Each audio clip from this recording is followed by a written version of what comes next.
वाला है। क्या तैयारी है हमारी यीशु के आने की? हाँ, क्यों ले जाए तुम्हें यीशु अपने साथ? तुम्हारे पास तो समय नहीं है यीशु के लिए। यहां पर तुम तो बहुत बिजी हो, तो यीशु भी उनको लेके जाएगा जो यीशु के साथ बिजी है। हाँ, आमीन। यीशु के पास भी उन लोगों के लिए समय नहीं है जो अपने कामों में बिजी है, जिनका ध्यान नहीं है परमेश्वर में। यीशु भी उन्हीं को लेके जाएगा जो यीशु के साथ बिजी है, यीशु के कामों में बिजी है, यीशु की सेवा में बिजी है, जो स्वर्ग के किंगडम के लिए इस धरती पर कार्य कर रहे हैं।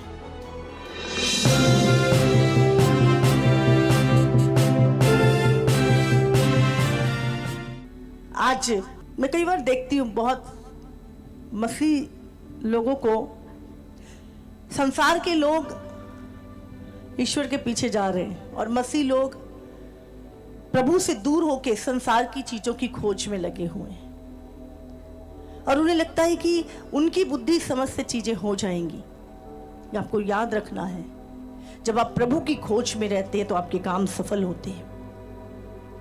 आज आपका ध्यान कहां पर है? मैं प्रभु की खोज में लगी और मैंने जाना यीशु के बारे में। मैं बहुत बड़ी विरोधी थी यीशु मसीह की पहले, पर जब यीशु मसीह को जाना, अनंत काल के जीवन के बारे में जाना, स्वर्ग के द्वार के विषय में जाना और सारी बातों के विषय में जब मैं जान गई, उसके बाद मैंने दुनिया की किसी चीज की खोज नहीं की और ना कभी दुनियावी चीजें मैंने मांगी परमेश्वर से। आज तक मैंने फाइनेंस के लिए अपने लिए प्रार्थना नहीं की, किसी चीज के लिए मैंने प्रार्थना नहीं, क्योंकि प्रभु कहता है यदि तू मुझसे लिपटा है, तू मेरा भय मानता है, तू मेरी आज्ञाओं पे चलता है, तो तेरे सारे काम सफल होंगे। तो मेरा ध्यान रहता है कि मैं उससे लिपटी रहूं, मेरा ध्यान रहता है कि मैं परमेश्वर का भय मेरे हृदय में सदा बना रहे, कभी भी प्रभु का वचन मेरी लाइफ में हल्का ना हो। आज बहुत सारे लोगों के जीवन में प्रभु का भय निकल गया है, उसके वचन को तुच्छ समझते हैं और आप जानते हैं प्रभु रोता है। प्रभु कहता है इसकी संगति पाने के लिए मैंने कितना कुछ किया, लेकिन आज इसके पास मेरे पास बैठने के लिए समय नहीं है और दुनिया की चीजों को खोज में लगा है, जबकि मैंने इसके लिए इतना बड़ा प्लान तैयार किया है, लेकिन इसके पास समय नहीं है मेरी सुनने की भी। हम अपनी बुद्धि समझ से नहीं चीजों को पा सकते। जब इजरायली लोग, सबके पास राजा की नौकरियां थी, अच्छे घर थे, चीजें थी, तब भी वो अपने परमेश्वर के लिए करा रहे थे। गुलामी की बेड़ियां उनके ऊपर थी और परमेश्वर ने अपना बड़ा हाथ देकर उन्हें बचाया। और बचाया नहीं, परमेश्वर उनको, बाइबल कहती है 40 साल तक लिए फिर खंबा बन के उनके आगे चलता था। लेकिन बाइबल में लिखा है फिर भी बहुत सारे लोग नाश हो गए,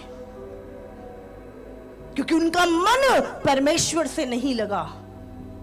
आज लोग बड़े बड़े चिन्ह चमत्कारों को देख रहे हैं, हो रहे हैं, अभी भी होंगे।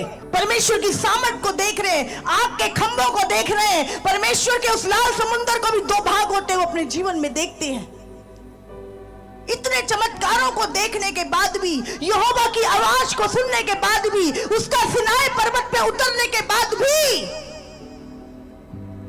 लोगों का मन परमेश्वर से नहीं लगा। उन्होंने अपने हठी मन को ढीला नहीं किया, दीन नहीं किया, अपने आप को उन्होंने नम्र नहीं किया और फंसे रहे संसार के पापों में। दिमागी लोग, और बाइबल कहती है वो नाश हो गए। आज बहुत सारे लोग उसी कंडीशन में है। प्रभु ने बोला ये रोज मिरेकल देखते हैं, बड़े बड़े काम देखते हैं, मेरी सामर्थ को 10 बार छिखाया इन्होंने, लेकिन फिर भी इनके पास मेरे लिए टाइम नहीं है। ये मेरे पास नहीं बैठते, ये 4 घंटे की मूवी देख लेते हैं, ये 10 घंटे संसार में बैठ के ठट्ठे उड़ा लेते हैं, पर इनके पास मेरे लिए टाइम नहीं है। वो यहोवा रोता है आपके लिए, क्योंकि वो तरसा है हजारों साल आपकी संगति के लिए।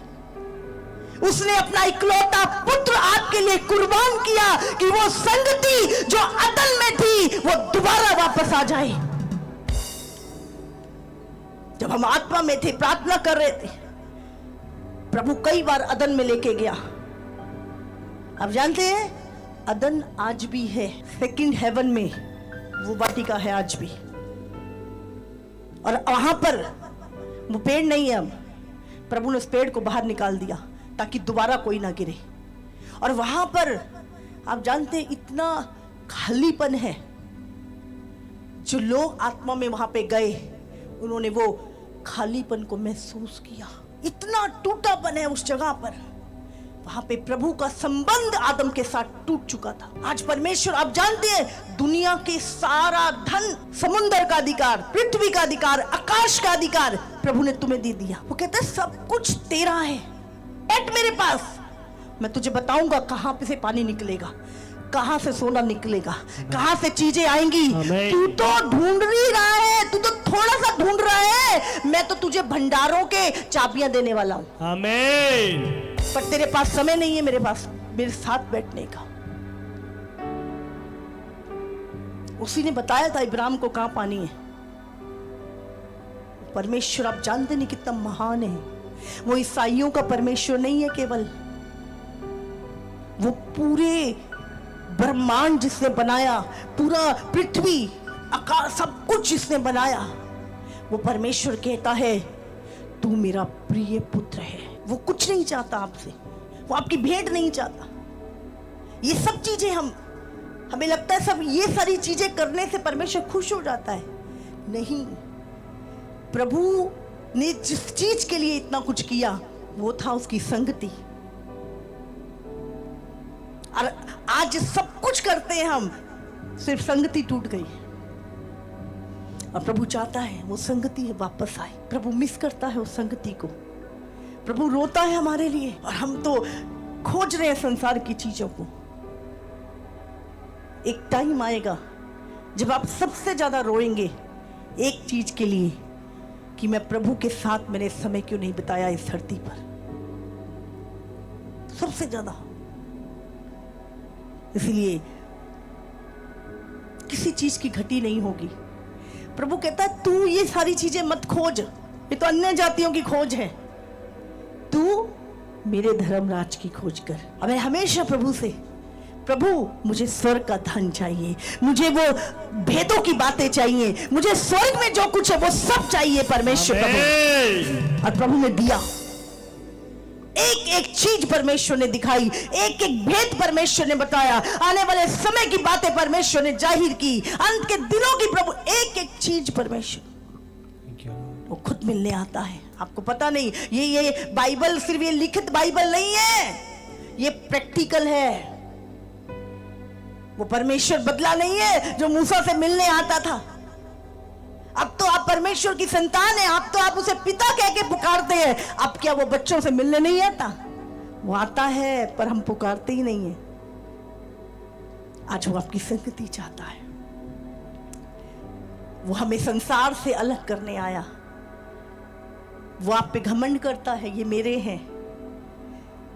जब वो देखता है मेरे वालों को मेरे लिए टाइम ही नहीं है, संसार मुझे खोज रहा है, पर जिनको मैं अपना कहता हूं उनके पास मेरे लिए समय ही नहीं है। हमें अपने आप को संसार से अलग करना है और पूरी तरह से प्रभु परमेश्वर का खोजी बनना है। और अपने आप को प्रभु से मिलने से पहले, बाइबल में लिखा है, जब वो सिनाई पर्वत पे उतरा तो उसने कहा, मूसा जा लोगों को बोल 3 दिन अपने आप को पवित्र करें। और आज वो चाहता है हम परमेश्वर के लिए अपने आप को पवित्र करें। अगर आप बाइबल पढ़ेंगे, किसी ने कुछ नहीं किया, सिर्फ प्रभु की खोज की, सिर्फ प्रभु से लिपटे रहे। यूसुफ प्रभु से लिपटा रहा, प्रभु ने उसे प्रधानमंत्री बना दिया। दानियल प्रभु से लिपटा रहा, कुछ नहीं किया उन्होंने, बस उन्होंने कॉम्प्रोमाइज नहीं किया अपने संबंध में, अपने और प्रभु के संबंध के विषय में उन्होंने कोई कॉम्प्रोमाइज नहीं किया। और वो प्रभु से लिपटे रहे और प्रभु ने उन्हें उत्तम जीवन, लाखों की आशीष का जीवन दिया। एक इंपैक्टफुल लाइफ आप जीते हो जब आप परमेश्वर से लिपटे रहते हो। Hallelujah, hallelujah. तो यीशु आने वाला है, यीशु आने वाला है। क्या तैयारी है हमारी यीशु के आने की? हाँ, क्यों ले जाए तुम्हें यीशु अपने साथ? तुम्हारे पास तो समय नहीं है यीशु के लिए। यहां पर तुम तो बहुत बिजी हो, तो यीशु भी उनको लेके जाएगा जो यीशु के साथ बिजी है। हाँ, आमीन। यीशु के पास भी उन लोगों के लिए समय नहीं है जो अपने कामों में बिजी हैं, जिनका ध्यान नहीं है परमेश्वर में। यीशु भी उन्हीं को लेके जाएगा जो यीशु के साथ बिजी है, यीशु के कामों में बिजी है, यीशु की सेवा में बिजी है, जो स्वर्ग के किंगडम के लिए इस धरती पर कार्य कर रहे हैं, उस पिता के जल्द आने के लिए अपना योगदान दे रहे हैं। उनको लेके जाएगा प्रभु। कहेंगे प्रभु तेरे ये करा वो करा ये करा,